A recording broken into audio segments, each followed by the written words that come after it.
Cool. Great. Nice to see you guys, everyone. I was already here yesterday. I see some familiar faces, so that's pretty cool. Quick introduction. My name is Emilio. I work for Aave Labs as a contributor to the Aave DAO. And we are currently involved as contributors to the DAO to develop like the new version of the Aave protocol. Long story short is that a few months ago, Aave Labs came out with a proposal to implement a new version of the protocol. This new version of the protocol stems from observing how the protocol has been behaving and evolving over the last couple of years. We just saw the great presentation from Ernesto from BGD Labs. They are the main contributors and main maintainers of the Aave protocol. And they have been responsible for some very interesting upgrades of the protocol. They introduced liquid emotes. They will be introducing the umbrella upgrade for revamped tokenomics and like developed around Go. And we have also seen the procedures that are in place within the DAO to make sure that any new feature, any advancement, any upgrade to the protocol goes as smooth as possible and without any risk for the users. And this was also when we started brainstorming about what we could improve with Aave V4. This was also one of the, I would say, one of the topics that we discussed. So what was the thought process behind like the idea of Aave V4? So what we have seen with V3 is that there are quite a few great, I would say, features and great powerful points for Aave V3 that basically make Aave protocol the largest DeFi protocol in terms of TVL. So there are many, actually. I just pointed out like what I believe is relevant to me for this particular presentation. So I can think like of the great capital efficiency of the protocol because the pooled approach of the assets, because of some features that the protocol implements, like emote and most recently liquid emotes introduced by BGD Labs, which allow basically higher capital efficiency whenever you are using assets that are kind of correlated with each other. Because of the pool model, we also have great UX for borrowers because rather than having multiple positions to manage and rebalance, as it could happen, for example, with protocols that have higher capital segregation, in Aave, in general, you can manage everything in one big position, and like collaterals are treated homogeneously, and debt positions as well. So instead of having to move your capital across different positions that are maybe a single collateral, a single borrowed asset, it's much easier to manage from a user perspective. And what are some of the minus of the current implementation that we believe can be improved over the current version of the protocol? So one pretty clear feature that we are missing at the moment is that we are basically unable to price risk efficiently. So one of the main problems with Aave V3 is that we do have quite strict risk management, but the only thing that you can manage there is actually risk exposure. So you can say how much you want to be exposed to a certain asset, but that's actually not enough because you should be able also to say how much a certain asset should pay for that risk that the protocol is being exposed to, right? So for a collateral, it's not enough to be activated as collateral and to have certain caps that limit exposure, but it should also be possible to say that a certain collateral that brings a different risk profile should be paying a different amount for the liquidity that is provided against that collateral, right? One example is like the CRV situation that we had a few months ago, where there was this large position that like at some point went under the threat of liquidation. And because it was so large, it could have basically pose a risk of insolvency for the protocol. And the ideal course of action for the DAO in that situation would have been to actually rebalance the risk by increasing the capital requirements to borrow against CRV, so that the position is either paying an amount that is equivalent to the borrow capital that is, the amount of the capital that is borrowing, or that borrower is incentivized to leave the system and to reduce the exposure and therefore the risk. It's harder with the current implementation to allow permissionless innovation. One example is that like the current approach that we are having with custom ad hoc markets, where you can basically have markets that are deployed and configured for certain specific use cases. So I'm thinking of the HeaterFi market, of the Lido market. Shortly after will be the Ethena market, and so on and so forth. All of those require quite lengthy processes in terms of deployment and in terms of governance requirements, like a variety of proposals, the full governance process, and so on and so forth.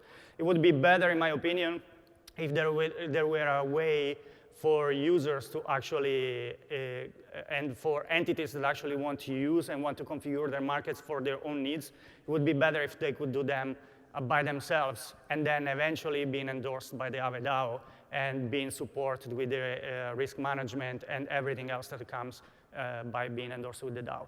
There is a lot of governance work with the current implementation. So besides the deployment of the new markets, we have seen there are a lot of risk parameters change. There are a lot of configurations that are applied all the time. The deployment from the market requires a lot of governance work. And from a strictly security perspective, the Aave V4 code base is really big. So we are talking like 7,000 lines of code. And can we do actually better? Can we optimize it further so to reduce the surface of attack? So all of these are the thoughts that basically brought us proposing the new version of the protocol. I already did some presentations on the topic, so I'm not going to focus on the features because I would be talking for 5 hours. So like, I will be very quick on these features because I want to focus more on the architecture that we are thinking. In terms of features, I already mentioned in the past, like risk premiums, dynamic risk configuration, fuzzy interest rates. These three are aimed at solving mostly, or reducing mostly, the impact of these two shortcomings that I mentioned before: inability to price risk appropriately and reduce the governance overhead. So, for example, dynamic risk configuration will allow risk managers to create new risk configurations only for the new users without affecting past users, which will basically allow the DAO to offset completely risk management, or almost completely risk management, without changing the security guarantees of the system. Fuzzy interest rates, which is like a control mechanism that we are implementing right now. And it's with the idea of being able to adapt the base rate and the slope point dynamically of the interest rate curves, so that the interest rates can change accordingly to market demand more quickly without requiring governance work. And then the risk premium that I already mentioned before is like giving the ability to basically price the risk of a collateral independently from the others. So these are a subset of the features that kind of cover some of the aspects that I mentioned before. But what I want to focus today is going a bit more in detail on the architecture that we are thinking about and how it will look, hopefully, when the implementation is going to be finished. So part of the work that the DAO does today, I think, is due to the architecture of the Aave protocol.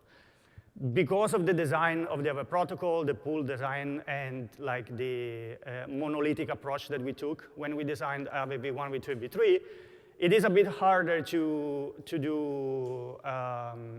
allow permissionless changes. So, for example, listing an asset requires, again, a governance process with accordingly, risk evaluation that is done accordingly, oracle creation, and so on and so forth. Deploying new markets, as I mentioned before, requires a full governance process plus the complexity of trying to bootstrap the market, because the market will start from zero liquidity, and to attract users to the market, you will need to find some way to bootstrap liquidity. And risk configuration, like there is no way of changing risk configuration without affecting past users.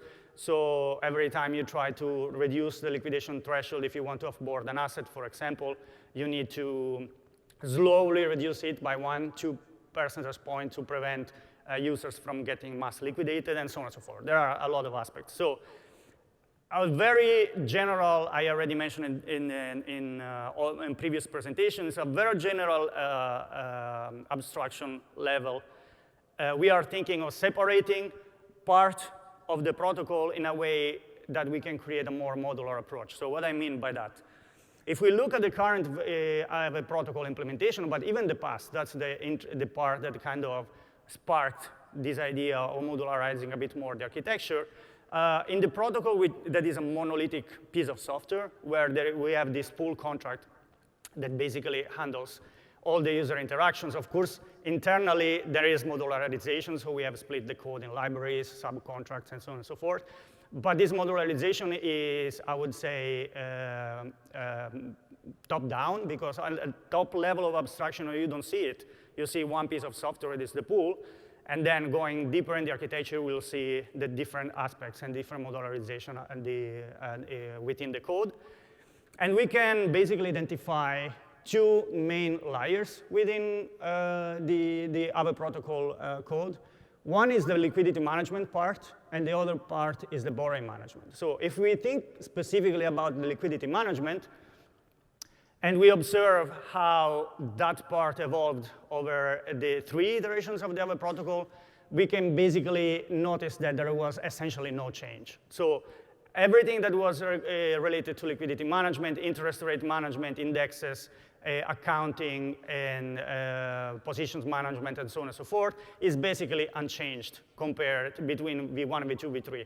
Most of the changes that we can see happened at the borrowing part, where we kept adding features. So we added the stable rate, we added the credit delegation, we added E-mode, isolation mode, liquidity modes recently, different liquidations mechanisms, and so on and so forth. So from this idea and by noticing this particular aspect of the protocol, we started thinking, OK, why we don't take the liquidity management part out, since it's basically unchanged from the beginning, and then think of it as a component that can live by itself. And then the borrowing part, we generalize it in a way where the liquidity management part doesn't actually know about the borrowing part. This would make things much easier, right? This is also kind of an evolution of one feature that we added in Aave V3 that is called portals. So with portals, the idea initially was to essentially allow other entities of Aave markets, possibly cross-chain, to draw liquidity from the largest Aave markets to bootstrap them or to optimize the capital efficiency, right? This vision actually never took traction for a variety of reasons, because when we developed V3, we were thinking that probably L2s would gain much more traction earlier, much earlier than we actually are witnessing. So that reality has not really fully realized yet. And also, like, there were a series of complexity related to bridge, security, and so on and so forth, which I'm not going in detail right now. So when we pair like this idea of portal, which it was basically first attempt to move liquidity out of the markets to optimize the capital efficiency, and the realization that we have a part of the protocol that never changed, essentially, since the beginning, this brought like the realization that actually we can take this part out and start developing it independently, so that then we can build on top of it other modules that actually also work independently. And this will hopefully bring much more simple code, better capital efficiency, and also reduce governance overhead, as we will see later. So we are currently developing for V4 this component that we call Liquidity Hub. The Liquidity Hub basically handles everything that is basic user functions, so supply and withdraw. Handles the accounting, so interest rates accounting, the interest rate strategies, and the liquidity premium. And it's actually completely agnostic to the modules that will draw the liquidity and will extract the liquidity out of the liquidity layer. The liquidity layer doesn't need to know what's going to happen with that liquidity. The only thing that needs to know is that like modules that will build on top will pay the interest that the liquidity hub is actually asking for. So the liquidity hub will have like a generalized accounting for all the modules that we build on top of it, and it will not know what's going to happen with that liquidity. So it can be a borrow module that actually works exactly the same as V3. It can be a module that, I don't know, borrows against RWAs that are held in isolated vaults. Can be a lot of things, as we will see later. So what about the borrowing? It can be completely, if we follow this design, it can be completely abstracted away. So we can take all the features of Aave V3 and implement in a module that works by itself, that doesn't need any knowledge about the inner dynamics of the liquidity hub, except the ABI, so the interface that allows communication with the liquidity hub, and can be tested separately, which is great. Liquidity hub can be mocked, so we can build the liquidity hub and the borrow module in parallel, which is something that we could not do with previous version. And most importantly, we can have a variety of borrow modules, not just one. So that's part of the thought process that is shaping like the form that the Aave V4 is taking. So we call this a hub spoke design. So hub spoke is in general is a very common architecture and the modularized design philosophy that is very common in a variety of industries, common in transportation, is common in data science, a lot of different fields. And so the idea is that we have this liquidity hub at the center that handles the assets and handles all the accounting. And then we have a variety of spokes. We have spoke number 1, number 2, number n, potentially. These spokes, they draw liquidity from the liquidity hub. They use them in a certain way. They will return it at some point by paying a certain interest plus a premium. That's the idea, OK? And so this generalizes the design that we saw before and opens up to the possibility of having multiple spokes within one liquidity layer. So this is the general flow of operation of how it would work. Users supply liquidity to the liquidity hub. Liquidity hub tracks the total liquidity, the usage ratio, the interest rates, and the average premium. The spokes, whenever a user requires borrowing, draw liquidity from the liquidity hub. And liquidity hub keeps track of the total liquidity drawn and eventually the liquidity drawn per spoke, so that you can set caps for every spoke eventually to limit the exposure that the liquidity hub gets into a certain spoke. And spokes, whenever they return the liquidity back, they pay the liquidity rate that was accumulated plus a premium. And the premium is decided by the spoke through the risk configuration of the specific spoke. And the spokes can fetch the balance. Spokes have one major requirement. When users borrow liquidity, the major requirement is that there is a proper collateralization ratio that is not violated, otherwise there is risk of insolvency. So the idea is that the spokes can fetch the balances from the liquidity hub to understand the capital allocation of a user, for example, and how much collateral they have, right?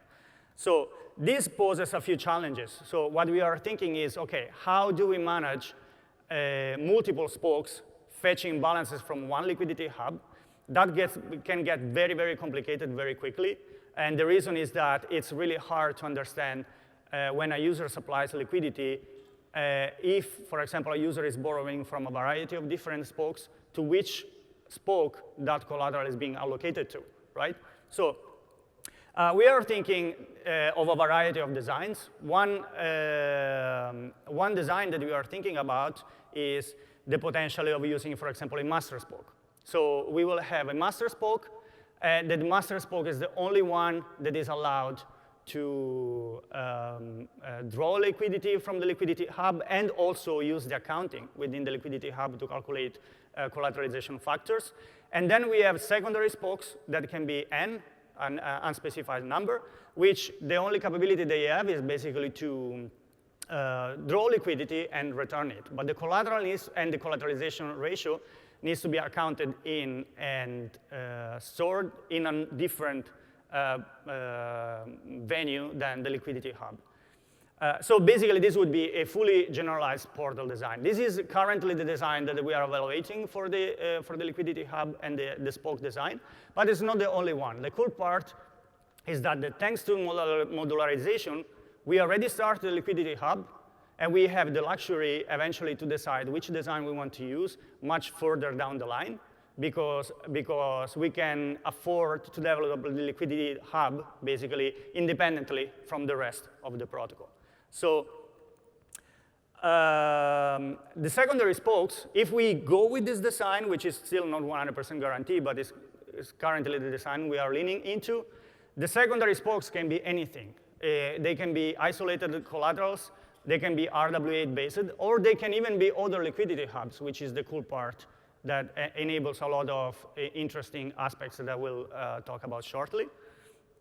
So if we look at this diagram here, I put like an example that how it could potentially look going forward. So before I explain in detail this diagram, like I want to clarify that one of the features that we are going to implement in V4 is called smart accounts. So we want to give the users the ability to borrow from Aave without actually supplying the collateral into Aave. This was a feature that was requested for a long time. The collateral would be in a separated smart contract. It could be a vault, it could be a safe. We are actually evaluating to build on top of the safe, so you would be able to borrow directly from your safe within the Aave without supplying the collateral first into the liquidity hub. And this was requested for a long time.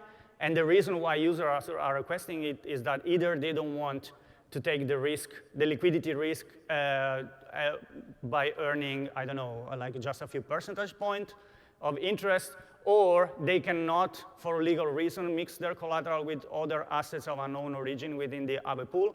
So this would basically help them allow to solve. And then we have isolation mode that we already have in V3, but it will get, with this design, we'll have a completely different approach within Aave V4. So in Aave V3 is implemented as a standalone feature within the monolithic design. So it's a feature with a variety of edge cases.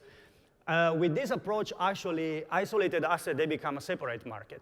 So it's going to be a separate market with a separate liquidity hub with only assets that match the same risk profile. And what we can do is that we basically connect this liquidity hub through a secondary draw module to the main liquidity hub so that the DAO can, for example, give to the isolated assets pool the ability to draw liquidity up to a certain cap from the main liquidity hub. So you have basically the same design that we have today in terms of debt ceiling, but within a separate module, a separate liquidity layer, and a liquidity hub, which also gives the ability to eventually users that want to get exposure to higher yields by supplying directly against isolated asset, they can do so. We cannot have this feature as it is implemented today in Aave V3. So with this design, we can have users going straight to the secondary liquidity hub, for example, and earn a higher interest because like assets that are isolated usually should pay, thanks to premium, a higher interest rate. And also the smart account spoke could, for example, just draw liquidity from the liquidity hub and then keep the collateralization in safe wallets, for example, where custom hooks can be installed to prevent users from moving assets if they are borrowing and so on and so forth. So this particular diagram is interesting because it shows how rather than having a very big and complex monolithic borrow module, with this design, we can split them in separate parts and have smaller, easier to test, easier to implement modules that actually interact with one main coordination hub, which is the liquidity hub. So to finish, because I think I don't have any more time, yes. From a security perspective and like ease of implementation perspective, there are a variety of advantages. Like Spoke and Liquidity Hub can be implemented separately, which is exactly what's happening at the moment, because we are mocking the features that we expect to have into the borrow module, and we can actually implement the Liquidity Hub by itself, thanks to the completely abstraction that we are building into it. Everything can be mocked, which is something that we could not do before. So we don't really need a fully functional liquidity hub to test the borrow module. We don't really need a fully functional borrow module to test the liquidity hub. That's very cool. And that makes the development much easier, because then we can implement, for example, the modules that we saw here, all of three in parallel. We don't need to implement like them as a unique monolithic piece, but we can implement them separately. And in the future, it will be also easier to replace spokes or implement new spokes. So there would be a lot more to talk. I don't know why this is pixelated, but it's, it's good enough. And yeah, there will be a lot more to talk about on this particular topic. It's been very exciting until now. And we hope to have something to show to the DAO and to the rest of the community very soon. That's it. Thank you guys for listening. And if you have questions, I'm happy to answer. Yes.